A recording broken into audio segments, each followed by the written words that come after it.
Picture चालू करो बे। मैं अपने सत्ता पक्ष के लोगों को याद दिलाना चाहता हूं, सत्ता पक्ष के लोगों की जो पार्टी आज है भारतीय जनता पार्टी, जिस समय गठन हो रहा था, हमारे मुंबई और महाराष्ट्र के लोग जानते होंगे कि जिस समय गठन की चर्चा थी, उस समय आपके जो अध्यक्ष चुने गए थे, उनको जो भाषण देना है उस पर भी बहस चल रही थी।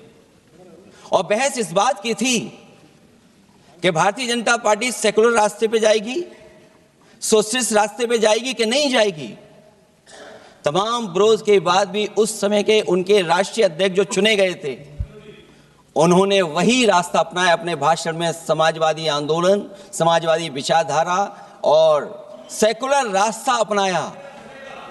और वही नहीं, जो उनका मंच था उसमें जयप्रकाश जी की तस्वीर लगा करके भी उन्होंने लोगों को ये भ्रम फैलाने की कोशिश की कि जेपी के रास्ते पर भारतीय जनता पार्टी चलेगी। बताएं माननीय मंत्री जी, आप कितने सेकुलर हैं आज, कितने सोशलिस्ट हैं आज? अभी गौरव गोगोई जी ने ठीक कहा, इंडिगो का हवाई जहाज उड़ नहीं रहे हैं, उड़ नहीं रहे कि उड़ाए नहीं जा रहे हैं? उड़ाए नहीं जा रहे। और क्या बात कही गई थी कि गरीब भी उसमें चल सकेगा। इसलिए सभापति महोदय, मैं बात दूसरी तरफ नहीं ले जाना चाहता हूं। वंदे मातरम सिर्फ गाने के लिए नहीं है, निभाने के लिए भी होना चाहिए। सभापति महोदय, आज हम आकलन करें, पीछे मुड़ करके देखें कि हम इस वंदे मातरम को कितना निभा रहे हैं।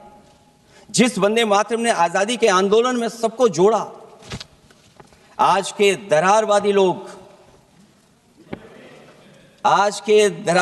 लोग उसी से देश को तोड़ना चाहते हैं। ऐसे लोगों ने, सभापति महोदय, ऐसे लोगों ने पहले भी देश के साथ दगा किया और आज भी कर रहे हैं। ये चर्चा तो जोड़ने का काम करेगी ना अखिलेश जी, क्योंकि आज वंदे मातरम की चर्चा वही मैं कह रहा हूं, वंदे मातरम में जोड़ने का ही काम करेगी। वंदे मातरम कोई दिखावा नहीं है, ना ही राजनीति का विषय है।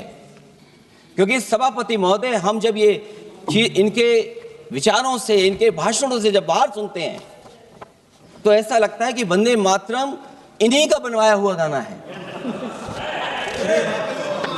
जिन्होंने, सभापति महोदय, जिन्होंने आजादी के आंदोलन में भाग ही नहीं लिया है, वो वंदे मातरम का महत्व क्या जानेंगे। सच तो यह है कि सरफरोश लोग वंदे मातरम दिल से बोलते थे। उन आजादी के दीवानों के खिलाफ कुछ लोग अंग्रेजों के लिए जासूसी और मुखबिरी का भी काम करते थे। आज एक बहुत ही वरिष्ठ सांसद जो विपक्ष की तरफ बैठे हैं, वो एक दल के नेता भी हैं। उन्होंने हमसे एक सवाल पूछा। उन्होंने पूछा कि आप कितने सेक्युलर हैं। मैं पूछना चाहती हूं विपक्ष से, खास करके उस नेता से और कांग्रेस पार्टी से, कि धर्मनिरपेक्षता की आड़ में सांप्रदायिक ताकतों के आगे घुटने टेके कांग्रेस पार्टी ने, जिसने 1937 में त्रिदेवी यानी हमारी शक्ति की आवाहन वाले सभी छंदों को बेरहमी से वंदे मातरम से काट दिया, और आप हमसे पूछते हैं कि हम कितने सेक्युलर हैं। महोदया, जब ऐसे तुष्टीकरण की राजनीति के पटल पर वंदे मातरम की बलि चढ़ा दी थी, इसीलिए स्वर्गीय श्रीमती सुषमा स्वराज को 1996 में इसी सदन के पटल पर यह बोलना पड़ा, हां हम सांप्रदायिक हैं क्योंकि हम वंदे मातरम गाने की वकालत करते हैं, क्योंकि हम राष्ट्र ध्वज के सम्मान के लिए लड़ते हैं। महोदया, ये मोदी का नया भारत है। ये भारत वंदे मातरम के मूल मंत्र को आत्मसात ही नहीं करता, बल्कि ग्राउंड पर उसको चरितार्थ भी करता है। ये मोदी का नया भारत है, जहां पर बिन मांगे मैटरनिटी लीव को 12 से 26 हफ्ते बढ़ा दिया जाता है। ये है वंदे मातरम।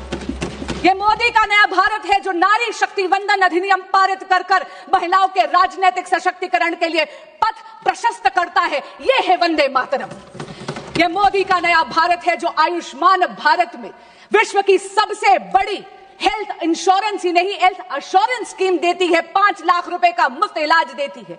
वे वंदन कार्ड से हमारे वरिष्ठ नागरिकों का भी ख्याल रखती है। ये है वंदे मातरम। ये मोदी का नया भारत है जो न्यूक्लियर एनर्जी और भारत की स्पेस को एकाधिकार यानी सरकारी एकाधिकार से निकालकर भारतीय की युवा शक्ति उसमें अपना योगदान दे पाए, इसके लिए उसको खोलती है। यह है वंदे मातरम। ये वंदे मातरम की पराकाष्ठा है कि मोदी के नए भारत में भारत की अर्थव्यवस्था 11वें नंबर से वैश्विक पटल पर 4थे नंबर पर आज आ गई। ये मोदी का नया भारत है जहां पर वंदे मातरम चरितार्थ होता है मेरे देश के युवा के लिए, जहां पर भारत की स्टार्टअप इकोनॉमी वैश्विक पटल पर 3rd लार्जेस्ट इकोसिस्टम बन जाता है। लेकिन आज मेरा मन बहुत व्यथित है। मेरा मन बहुत व्यथित है क्योंकि एक बहुत ही माननीय सांसदा ने यह कहा कि वंदे मातरम की बहस हो रही है। महोदया, शायद मेरी तरह वो भी पहली बार की एमपी है। हम दोनों ने इस सदन में मात्र 12 महीने ही गुजारे हैं। आपके माध्यम से मैं उनको कहना चाहूंगी कि ये चर्चा है जो सकारात्मक होती है, ये बहस नहीं है। माननीय सांसदा ने कहा कि आप अतीत में क्यों मंडरा रहे हैं। महोदया, मैं आपके माध्यम से कहना चाहूंगी कि जो सभ्यता अपने इतिहास को भुला देती है उसका कोई भविष्य नहीं होता, क्योंकि इतिहास से यदि आप उसकी गलतियों से सीखते नहीं हैं तो इतिहास वो गलतियां आपके लिए दोहराता है। आज उन्होंने कहा कि ये चर्चा एक चुनावी अमले में है क्योंकि उन्होंने बंगाल के चुनाव की बात करी। मैं आपके माध्यम से उनको कहना चाहूंगी कि बंगाल वंदे मातरम की जन्मभूमि है। बंगाल वो पावन धरती है जिसने आजादी का ये मूल मंत्र दिया, ये जय घोष दिया, जिसने स्वदेशी का ये उद्घोष दिया। लेकिन आज बहुत गंभीर और चिंताजनक स्थिति में है मेरा बंगाल। क्यों? क्योंकि वहां की रूलिंग डिस्पेंसेशन वंदे मातरम की आत्मा का गला घोट रही है। आज राजनीतिक स्वार्थ के कारण राजनीतिक हिंसा बहुत ही गहराई से वहां पर जड़ें पकड़ रही है। पर आपके माध्यम से महोदया, इस सदन को और इस देश को मैं आश्वस्त करना चाहती हूं, भगवा श्री राम का रंग है, भगवा क्रांति का रंग है। और मैं बंगाल की जनता को कहूंगी कि बहुत जल्दी वो इस अराजकता से मुक्त होंगे, क्योंकि हो गई है जीत की तैयारी, आ रहे हैं भगवाधारी। महोदया, बिहार तो केवल झांकी है, पश्चिम बंगाल बाकी है। मैं अंत में अपनी वाणी को विराम देने से पहले आदरणीय प्रधानमंत्री श्री नरेंद्र मोदी जी का धन्यवाद भी करती हूं और अभिनंदन भी करती हूं कि उन्होंने वंदे मातरम की 150 साल की वर्षगांठ का 1 वर्ष का स्मरणोत्सव जो बनाया है, इससे उन्होंने भारत के युवा को पुनः अपनी धरोहर से जोड़ दिया है। महोदया, वंदे मातरम सतत है, शाश्वत है, समृद्ध भारत की प्रेरणा है, विकसित भारत की आधारशिला है। वंदे मातरम। बहुत बहुत धन्यवाद। मजा आया, और मैं ये जो मजा है हिंदुस्तान के हर व्यक्ति को देना चाहता हूं।